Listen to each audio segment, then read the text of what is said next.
Magandang hapon po sa inyong lahat mga kababayan. At andito nga tayo dito sa daan sa Davao City. At ngayon nga, malapit na ang araw ng Davao. At ayan, malungkot ang Davao ngayon. Dahil nga si Tatay Diggs ay naaresto doon sa ICC at nandun ngayon sa Netherlands. Imbis na magsaya tayo ngayon sa araw ng Davao, ito malungkot tayo. At malungkot ang buong Davao sa pag celebrate ng araw ng Davao. So ayun na nga, maraming nagrarally, nagpe-rally. At ngayon nga may rally ngayon sa Liwasang Bonifacio doon sa Manila. Simula kanina ang alas 3. At may rally din kanina. Nadaanan ko sa may Mintal. May nagrally doon sa mga Isiminay. Isang prayer rally. At sa maraming ang sabi-sabi na malabo lang ang makabalik tong si Tatay Digong. Alam nyo naman ang ICC. Mahirap nang makialam ang gobyerno doon sa ICC dahil hawak na nila. So may nagpetisyon ngayon ng abogado ni legal counsel ni Duterte, sina Panilo, Torion, at may inihain silang habeas corpus na inihain nila na papauwiin nga raw dito si Duterte. Pero ang problema, wala nang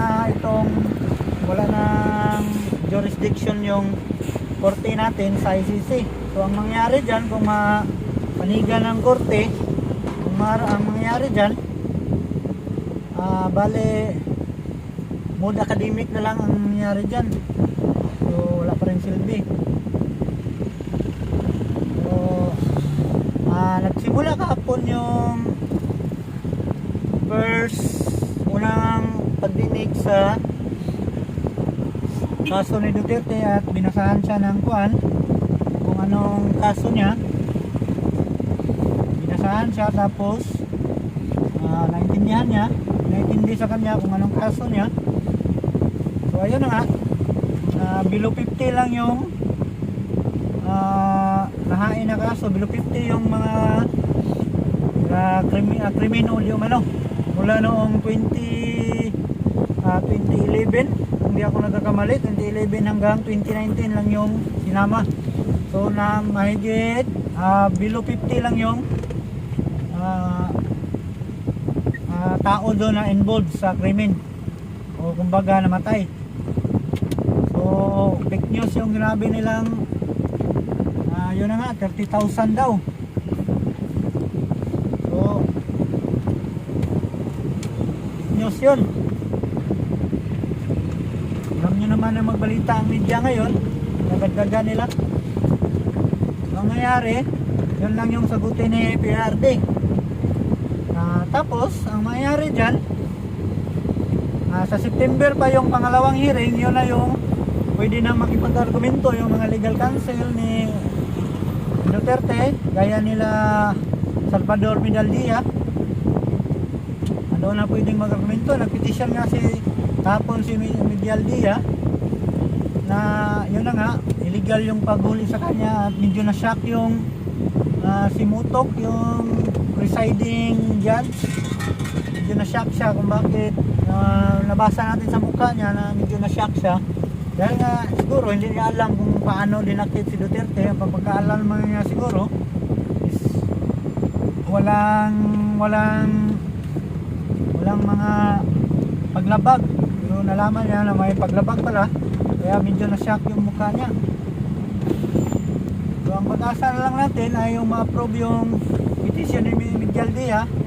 Pero kahapon sinabi na ni presiding judges na si Mutok, yung babae, nga hindi nga raw pwede pag-usapan yan kahapon sa pagdinig dahil ang agenda nila kahapon ay pakilala lang si Duterte at yung kaso niya, so walang argumento. Bale, pwede yung pag-usapan daw pag second hearing na is yung September 23. Tagal pa. So, bantakin mo. Ang hearing, first hearing kahapon, pwede namang hindi mag-appeal si Duterte pero pinadakip sa ating bansa. So, pinagkanulo talaga si Duterte sa ating sariling bayan. So, diyan tayo nasasaktan sa ginawa ng ating sariling bayan, ating sariling gobyerno. Pinagkanulo yung mismong dating presidente natin na malaki yung ambag sa ating lipunan. Sa pagkakaalam nyo, majority ng mga Pilipino ang masaya na ginawa yung ni Duterte yung war on drugs.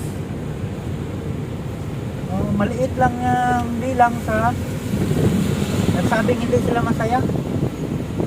So, nakakadismaya talaga ang pangyayari.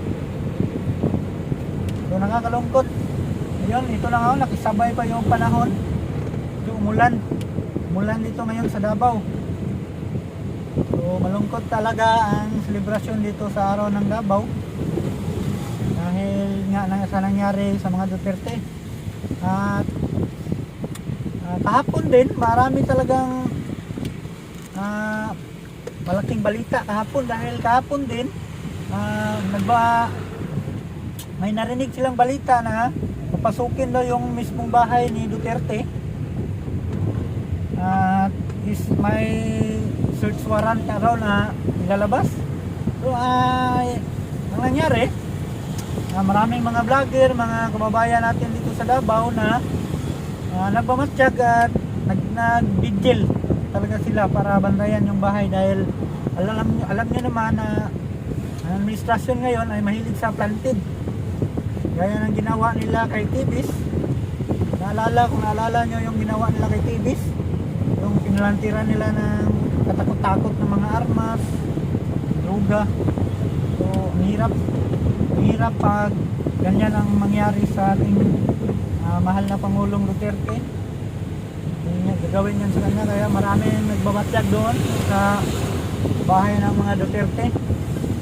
So, nagpapasalamat tayo sa ating mga kababayan dito sa Davao at hindi sila nagsawang bantayan yung bahay nga ni Duterte. So, ayun. Yun ang kaganapan kahapon at ngayon ang nangyari ngayon ay may prayer rally ngayon doon sa Liwasang Bonifacio, isang malaking prayer rally yun. Kaya antabayanan natin mamaya sa live. Nakapanood na ako kanina sa live. So mga alas 3